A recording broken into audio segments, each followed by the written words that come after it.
ये video regarding reasoning है only prelims exam, क्योंकि मैंने प्री मेंस का पहले भी बनाया था बट वापस से कुछ डाउट आ रहे हैं। तो चलो हम इस पे प्रीलिम्स की ही बात करते हैं। फर्स्ट ऑफ ऑल कि मैंने कहाँ से किया था, किस टीचर से कोचिंग ली थी। तो मैंने स्टार्टिंग से ही अनअकैडमी से कोर्स परचेज किया था। उससे अंकुश लांबा सर से ही पढ़ाया मैंने रीजनिंग। बिकॉज रीजनिंग में ऐसा नोट्स बनाने वाला कुछ है नहीं कि अपन नोट्स बनाएं फिर स्टडी करें।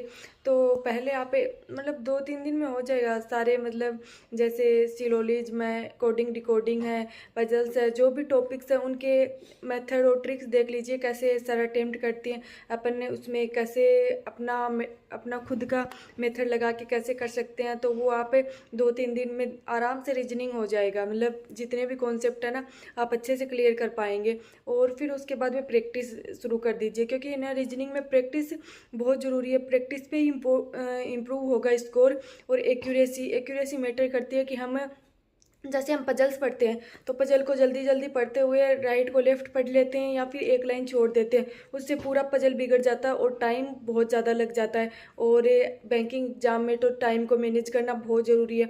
तो आप प्रैक्टिस भी करो ना, तो उसमें टाइम के अकॉर्डिंग करो। अगर आप पीडीएफ से सोल्व कर रहे हो एक पजल को तो टाइमर साथ में रखो। आपको याद रहना चाहिए कि ये पजल मुझे 3 मिनट में करनी है, या कि आप ना कि उसमें 13 मिनट लगा रहे हो, उसको किए जा रहे हो जब तक सोल्व नहीं हो रही है 1 बार 2 बार 3 बार। तो स्टार्टिंग में टाइम लगेगा। आप मतलब जब जैसे ही कोर्स कंप्लीट होता है तो डेली के टारगेट्स रखो।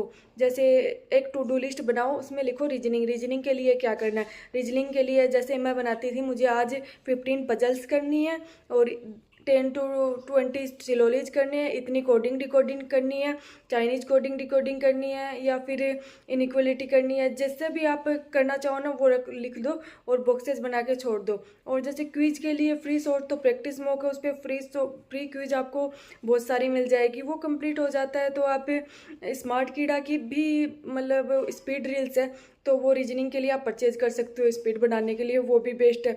मैं बस यही कहना चाहती हूँ, जो भी करो आप टाइम के साथ करो, ठीक है, उसी से इम्प्रूव होगा। हाँ कि एक क्वेश्चन ये था कि है ना प्री में रीजनिंग अटेम्प्ट कैसे करें। देखो मैंने कभी रीजनिंग में कोई मेथड नहीं लगाया, क्योंकि मेरा हमेशा से बेस्ट और स्कोरिंग सब्जेक्ट रीजनिंग रहा है। क्योंकि मैं ऐसे सोचती थी कि जैसे मेरा रीजनिंग अच्छा चला गया ना तो मेरा पूरा पेपर बेस्ट चला गया। क्योंकि रीजनिंग में मैं प्री हो चाहे मेंस हो, मैं उसमें मतलब मेरा बेस्ट रहा है कि मैं उसमें अच्छा अटेम्प्ट कर पाई।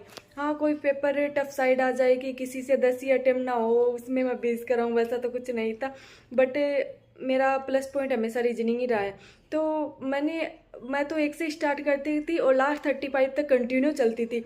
बीच में मुझे ऐसे लगता था जैसे एज वाली पजल आ गई या फिर कोई भी डबल वेरिएबल पजल आ गई प्रीलिम्स में, तो मैं उसको स्किप कर देती थी। 35 पूरे अटेम्प्ट होने के बाद में, मतलब 35 क्वेश्चन करने के बाद में मैं वापस उस पर जाती थी। क्योंकि मतलब मुझे बस ऐसा था अंदर से फीलिंग आ जाए कि ये हो जाएगी तो मैं उसी टाइम अटेम्प्ट कर देती थी।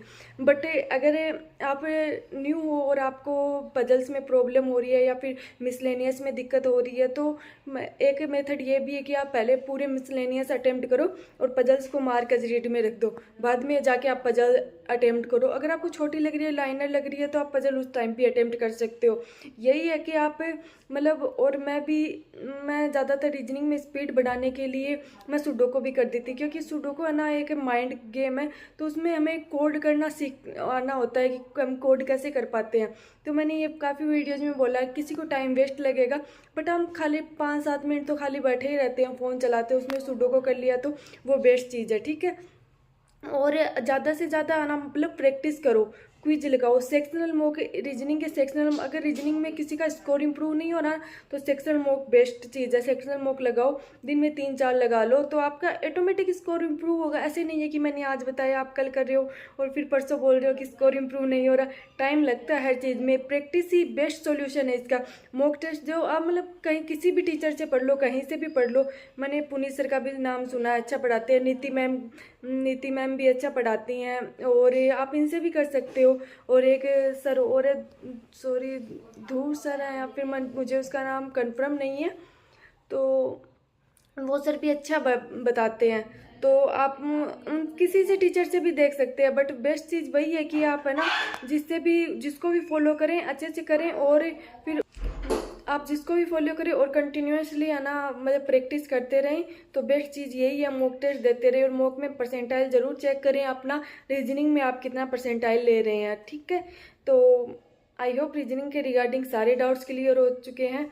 और हाँ, मॉक अटेम्प्ट करने का तरीका मैंने बता दिया है, पहले मिसलेनियस बाद में पजल। अगर आप पजल में अच्छे हैं तो पहले पजल अटेम्प्ट करें और बाद में मिसलेनियस पे चले जाएं। मतलब अपने मेथड खुद लगा के देखें। अभी एग्जाम पास में मतलब फॉर्म फिलिंग हो या एग्जाम पास में नहीं है तो इसमें आप अलग अलग टाइप से ट्राई करें। ऐसे नहीं है कि आप पजल कर रहे हैं फिर मिसलेनियस कर रहे हैं, 1 से 35 कंटिन्यू कर रहे हैं। तो मतलब अलग अलग मेथड आप खुद ट्राई कर सकते हैं, आप किस में बेस्ट है, किस मेथड के साथ जाना आपके लिए प्लस पॉइंट है। और जो आपने एक बार चीज़ लगा ली, आपको लगा मैं इसमें बेस्ट हूँ, तो वो चीज़ कंटिन्यू रखिए, फिर अपना स्कोर आप खुद पाएंगे कि अच्छा इम्प्रूव हो रहा है। तो ये नहीं है कि किसी का भी मेथड देखा कि हाँ वो पहले पजल करते थे फिर मिसलेनियस करते थे तो इतने स्कोर आ रहे हैं। सबका अलग अलग माइंड होता है और सब अलग अलग मेथड अपना यूज करते हैं। मैं भी देखती थी, हर स्टूडेंट के देखती थी इसने स्कोर कैसे इम्प्रूव किया, बट फिर लास्ट एंड फाइनल मेरा खुद का ही रहता था कि हाँ मैं ऐसे करूँगी तो मेरा बेस्ट जाएगा। तो वही चीज़ें आप रीजनिंग में ये सब कर सकते हैं। और ओके, थैंक यू। अभी हाँ, अंकुश सर अभी अनअकैडमी पे नहीं है, वो सर अभी ये ऑफिसर पर पढ़ाते हैं, आप उनसे परचेज कर सकते हैं और वाई टी पर उनकी क्लासेस देख सकते हैं। Okay, thank you.